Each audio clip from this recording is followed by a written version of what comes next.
नमस्कार दोस्तों, स्वागत है आप सभी का आपके अपने YouTube चैनल हिंदी अकेडमी में। आज की वीडियो में हम लोग बात करने वाले हैं भक्ति काल के बहुत ही महत्वपूर्ण कवि कबीरदास जी के बारे में, और उनके बारे में सारे फैक्ट हम लोग जानेंगे जो भी हमारे एग्जाम से संबंधित होंगे। तो आज की वीडियो बहुत ज़्यादा इंपॉर्टेंट होने वाली है, थोड़ी सी बड़ी हो सकती है क्योंकि कबीरदास बहुत ही महत्वपूर्ण कवि हैं हिंदी साहित्य के अंदर। तो चलिए शुरू करते हैं हम लोग वीडियो को, और आप लोग देखेंगे एक एक करके जितनी भी जानकारियाँ हैं वो सभी हम लोग यहाँ पर देखने वाले हैं। मैंने ये आप लोगों को कई बार बता दिया है, नोट्स आप लोग बनाते रहिएगा। ऐसा ना हो कि आप लोग नोट्स ना बनाएं और इतनी सारी वीडियोस बड़ी बड़ी देखना आप लोगों के लिए पॉसिबल नहीं होगा at the time of examination. जब आपका पेपर होगा तो रिवीजन के समय पर नहीं देख पाएंगे आप लोग, ठीक है। चलिए सबसे पहले बात करें हम कबीरदास जी के जन्म की। तो इनका जो जन्म हुआ वो हुआ था 1398 ईस्वी के अंदर, और काशी में जन्म हुआ इनका, ठीक है। बात करें इनकी मृत्यु की, तो कबीरदास जी की जो मृत्यु हुई थी वो हुई थी 1518 ईस्वी के अंदर मगहर में।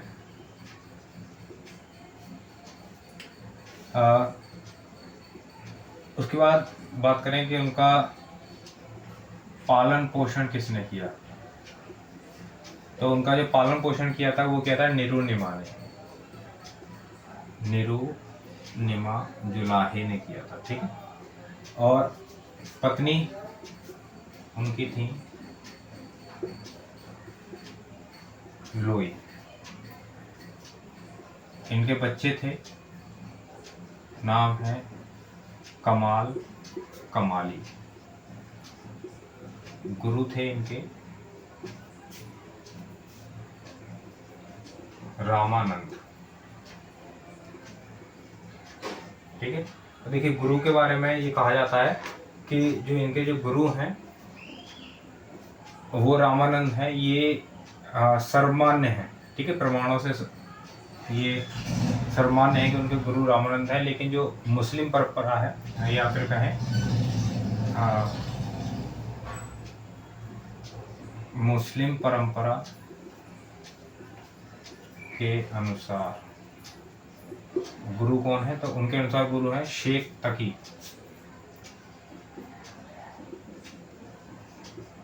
ठीक है। शेख तकी उनको गुरु मानती है। तो ये थोड़ा ध्यान रखेंगे, अगर पूछा जाता है कबीरदास जी के गुरु कौन है तो रामानंद है। मुस्लिम परंपरा के अनुसार कौन है तब फिर आप लोग ये लगाएंगे, ठीक है। चलिए कबीरदास जी की वाणियों का जो संकलन है, वाणियों का संकलन इनके शिष्य धर्मदास ने बीजक नाम से किया, ठीक है। बीजक नाम से किया था। और ये जो बीजक है, बीजक के अंदर क्या क्या चीजें हैं, देखिए सबसे पहले बीजक के अंदर आपको देखने को मिलेंगी साखी, ठीक है। दूसरा बीजक के अंदर आपको मिलेगा शबद, और तीसरी चीज क्या मिलेगी आपको, रमैनी। ये तीन चीज आप लोगों को देखने को मिलेंगी बीजक के अंदर। तो ये कुछ जानकारियां हैं कबीरदास जी के बारे में, इसको आप लोग नोट कर लीजिए। चलिए अब एक एक करके हम लोग जानने की कोशिश करते हैं कि ये तीनों चीज क्या है, ठीक है। साखी क्या होते हैं, शबद क्या होते हैं, और रमैनी क्या होते हैं।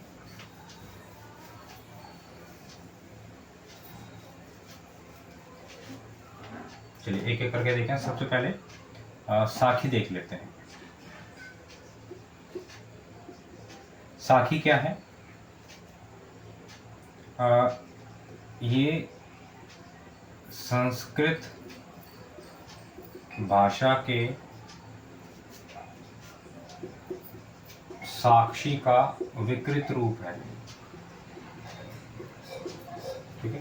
साक्षी एक शब्द होता है संस्कृत में, ठीक है। साक्षी यानी गवाह, उस शब्द का विकृत रूप है साखी, ठीक है। इसके अंदर है क्या, ठीक है। साखियों के अंदर क्या है, तो इसमें आपको मिलेगा कबीर की शिक्षाएं व सिद्धांत। कबीर की शिक्षाएं व सिद्धांतों का के बारे में जो भी है वो इस साखियों के अंदर बताया गया, ठीक है। सिद्धांतों का निरूपण किया गया है इसके अंदर, और ये लिखा गया है साखी किसमें, दोहा छंद में। दोहा छंद में है। बात करें भाषा की, तो भाषा है इसकी सदुक्कड़ी। सदुक्कड़ी भाषा है। सदुक्कड़ी भाषा है यानी राजस्थानी और पंजाबी के मेल से जो नई भाषा बनी उसको सदुक्कड़ी कहा गया है, ठीक है। चलिए अब देख लेते हैं हम लोग शब्द से संबंधित एक दो जो मुख्य मुख्य चीजें हैं वो। पहला तो ये क्या है, शब्द जो है वो गे पद है और इनमें राग रागनियों का प्रचुर मात्रा में गे हैं और इसमें राग रागनियां है। राग रागनियों का प्रचुर मात्रा में यहाँ पर कहें हम लोग प्रयोग हुआ है। इसके बाद भाषा की बात करें, इसके हम लोग जो शब्द लिखे गए हैं ये लिखे गए हैं ब्रज भाषा में,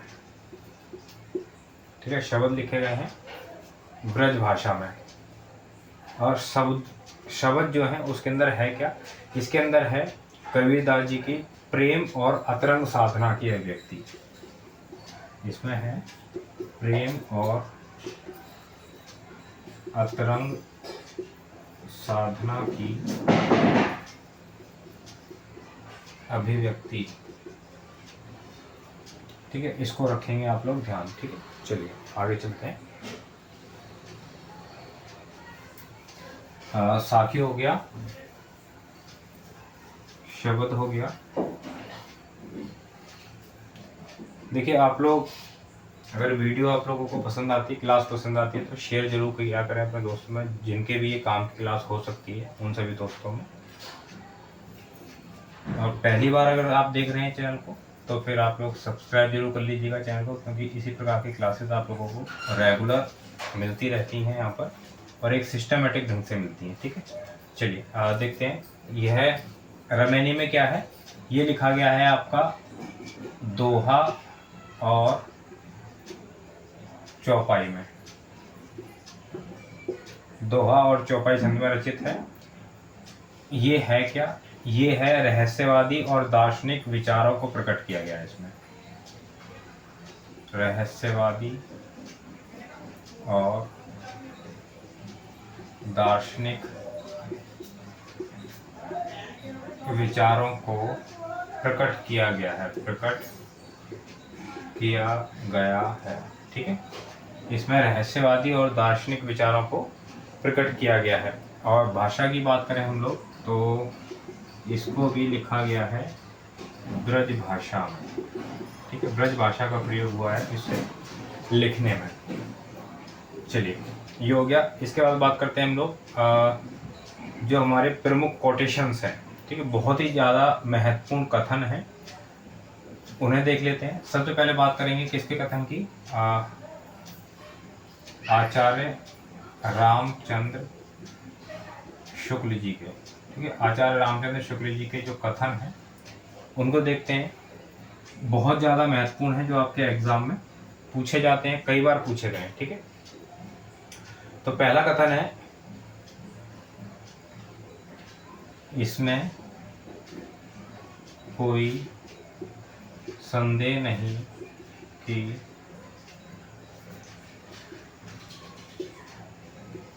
कवि ने ठीक मौके पर जनता के उस बड़े भाग को संभाला जो नाथपंथियों के प्रभाव से प्रेम भाव और भक्ति रस से शुष्क व शून्य पड़ता जा रहा था। तो ये कोटेशन हो गई शुक्ल जी की। दूसरी कोटेशन देखेंगे शुक्ल जी की। कबीर की भाषा बहुत परिष्कृत और परिमार्जित। कबीर की भाषा बहुत परिष्कृत और परिमार्जित ना होने पर भी कबीर की उक्तियों में कहीं कहीं विलक्षण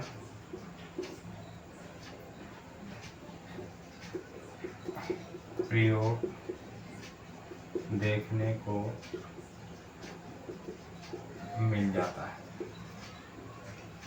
तो ये दो कोटेशन है। पहली कोटेशन, इसमें कोई संदेह नहीं कि कबीर ने ठीक मौके पर जनता के उस बड़े भाग को संभाला जो नाथपंथियों के प्रभाव से प्रेम भाव और भक्ति रस से शुष्क व शून्य पड़ता जा रहा था। दूसरी कोटेशन है, कबीर भी भाषा माफ कीजिए कबीर की भाषा बहुत परिष्कृत और परिमार्जित ना होने पर भी कबीर की उक्तियों में कहीं कहीं विलक्षण प्रयोग देखने को मिल जाता है। तो ये दो कोटेशन हो गई शुक्ल जी की। इसके अलावा एक कोटेशन और है, उसे भी देखते हैं शुक्ल जी की, काफ़ी महत्वपूर्ण है।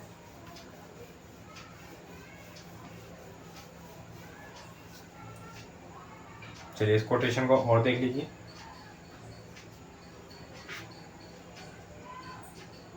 प्रतिभा उनमें प्रखर थी, प्रतिभा उनमें प्रखर थी, इसमें संदेह नहीं।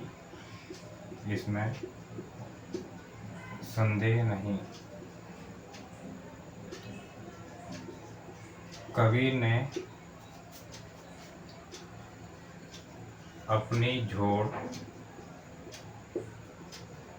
फटकार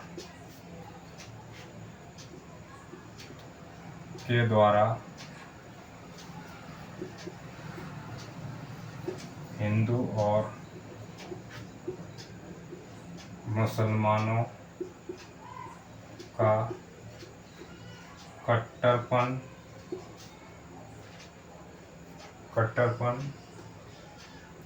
दूर करने का जो प्रयास किया वह अधिकतर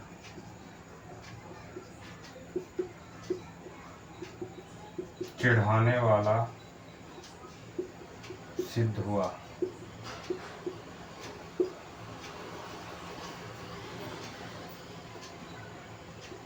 हृदय को स्पर्श करने वाला नहीं। ठीक है, ये शुक्ल जी की कोटेशन है। प्रतिभा उनमें प्रखर थी, इसमें संदेह नहीं। कबीर ने अपनी झोड़ फटकार के द्वारा हिंदू और मुसलमानों का कट्टरपन दूर करने का जो प्रयास किया वह अधिकतर चिढ़ाने वाला सिद्ध हुआ, हृदय को स्पर्श करने वाला नहीं। ठीक है, तो ये हमारी 3 कोटेशन हो गई शुक्ल जी की।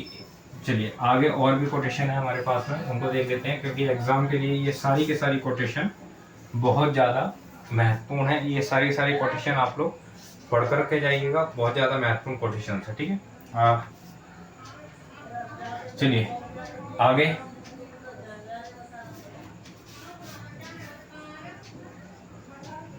शुक्ल जी ने कबीर की साहित्य में प्रयुक्त भाषा को सधुक्कड़ी कहा है। ठीक है, ये बात कर रहे हैं हम लोग कबीर की भाषा के बारे में। ठीक है, बात करें श्याम सुंदर दास ने क्या कहा है। श्याम सुंदर दास ने कबीर की भाषा को क्या कहा है, तो इन्होंने कहा है पंचमेल खिचड़ी। ठीक है, इन्होंने क्या कहा है, पंचमेल खिचड़ी। हजारी प्रसाद द्विवेदी जी ने, हजारी प्रसाद द्विवेदी जी ने कबीर को भाषा का डिक्टेटर कहा है। भाषा का डिक्टेटर बहुत ज़्यादा बार एग्जाम पूछा गया है, किसने कहा है कबीरदास जी को, तो ये कहा है हजारी प्रसाद द्विवेदी जी ने। ठीक है, बच्चन सिंह ने कबीर की भाषा को क्या कहा है, तो इन्होंने, बच्चन सिंह ने कहा है संत भाषा। बच्चन सिंह ने कबीर की भाषा को कहा है संत भाषा। चलिए कोटेशन देख लेते हैं। तो कोटेशन है हजारी प्रसाद द्विवेदी जी। ठीक है, पहली कोटेशन देखेंगे, वे सिर से पैर तक मस्त मौला थे, बेपरवाह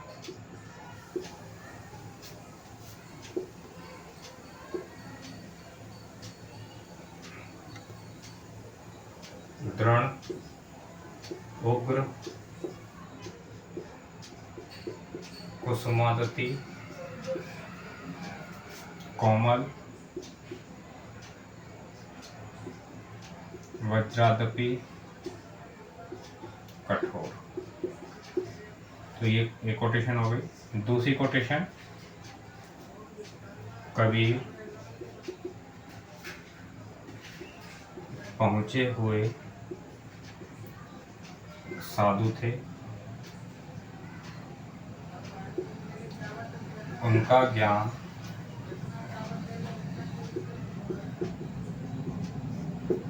कौड़ियों से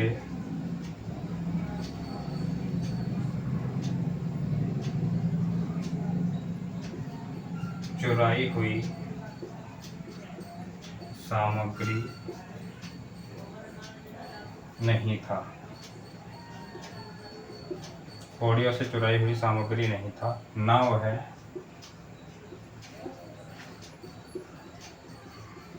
सुनी सुनाई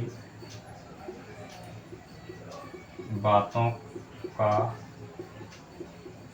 बेमेल भंडार ही था। ठीक है, तो ये हो गई हजारी प्रसाद द्विवेदी जी की दो कोटेशन, और ये दोनों के दोनों कोटेशन बहुत ज़्यादा महत्वपूर्ण है आपके एग्ज़ाम के लिए। जितनी भी कोटेशन मैंने अभी तक आपको बताई हैं, सभी के सभी बहुत ज़्यादा महत्वपूर्ण है आपके लिए। चलिए आगे देखते हैं हम लोग।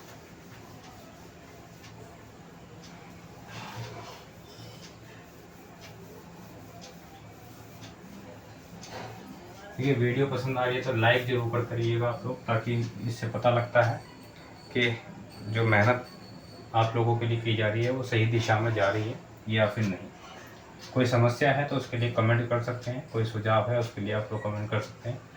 चलिए अब देखते हैं प्रमुख पंक्तियाँ। प्रमुख पंक्तियाँ, पहली है, भीजे चुनरिया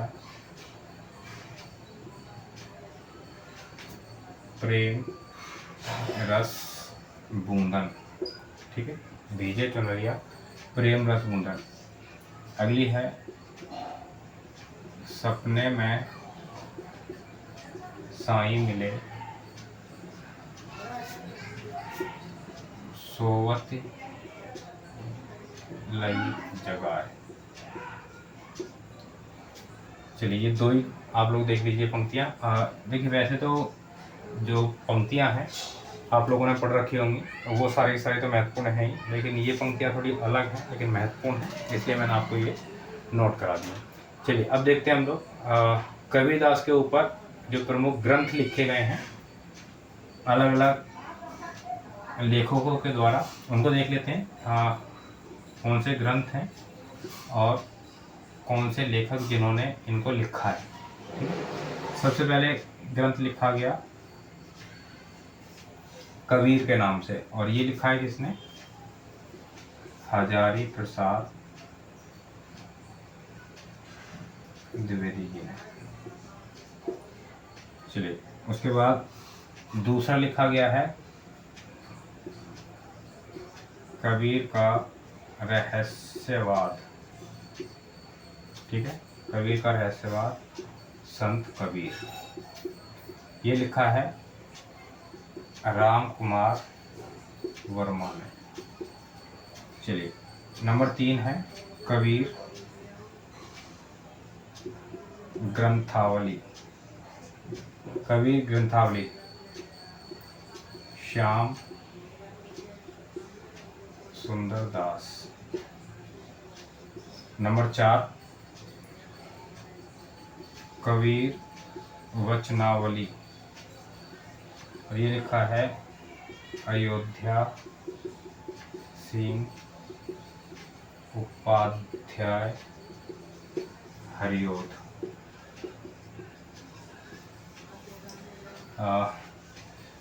चलिए, एक और लिख लीजिए कबीर बाज कपोत भी और पपीहा भी। धर्मवीर भारती।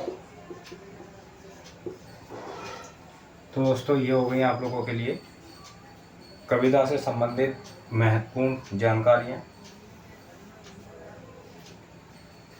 इनको आप लोग नोट करते रहिएगा साथ के साथ। उम्मीद करता हूँ कि आज की जो क्लास है वो आप लोगों को अच्छी ज़रूर लगी होगी। जितनी भी जानकारियाँ आपके एग्ज़ाम से संबंधित जो कि कविता से पूछी जा सकती थी, वो सभी मैंने आप लोगों को इस क्लास में बताने की कोशिश की है। अगर कुछ इसमें रह गया हो तो आप लोग कमेंट करके बता सकते हैं, या कोई आप लोगों का सुझाव हो कमेंट कर सकते हैं। ज़्यादा से ज़्यादा वीडियो को शेयर करें अपने दोस्तों में। पसंद आई हो वीडियो तो आप लोग लाइक ज़रूर करिएगा। साथ ही आप लोगों ने अगर अभी तक हिंदी अकेडमी ऐप को इंस्टॉल नहीं किया है तो प्ले स्टोर पर जाकर के आप हिंदी अकेडमी ऐप इंस्टॉल कर लीजिए, या फिर लिंक आप लोगों को मिल जाएगा डिस्क्रिप्शन में, वहाँ से जाकर के आप लोग इंस्टॉल कर सकते हैं। आपको हर हफ्ते यहाँ पर एक टेस्ट देखने को मिलेगा जो भी आपका सिलेबस चल रहा है, और हम लोग ये तैयारी कर रहे हैं EMRS के एग्ज़ाम के लिए। तो ये आप लोगों को जितनी भी क्लासेस हैं उन सभी के लिए बहुत ज़्यादा हेल्पफुल रहेगा। इन क्लासों से संबंधित टेस्ट आप लोगों को वहाँ पर मिलेंगे, साथ ही पिछले वर्षों के प्रश्न पत्र जो आप प्रैक्टिस कर सकते हैं वहाँ से। साथ ही इसके अलावा और भी अन्य चीज़ें जो समय समय पर आप लोगों को वहाँ पर उपलब्ध होती रहेंगी। तो ऐप को ज़रूर आप लोग इंस्टॉल कर लीजिएगा, हिंदी अकेडमी ऐप को प्ले स्टोर से, या फिर डिस्क्रिप्शन में जाकर भी आप लोग कर सकते हैं। टेलीग्राम को ज्वाइन नहीं किया है अभी तक, जरूर कर लीजिएगा, वहाँ पर भी हम लोग इंपॉर्टेंट डिस्कशन करते रहते हैं। मिलते हैं हम लोग अपनी अगली वीडियो में अगले टॉपिक के साथ में। बहुत बहुत धन्यवाद आप सभी साथियों का।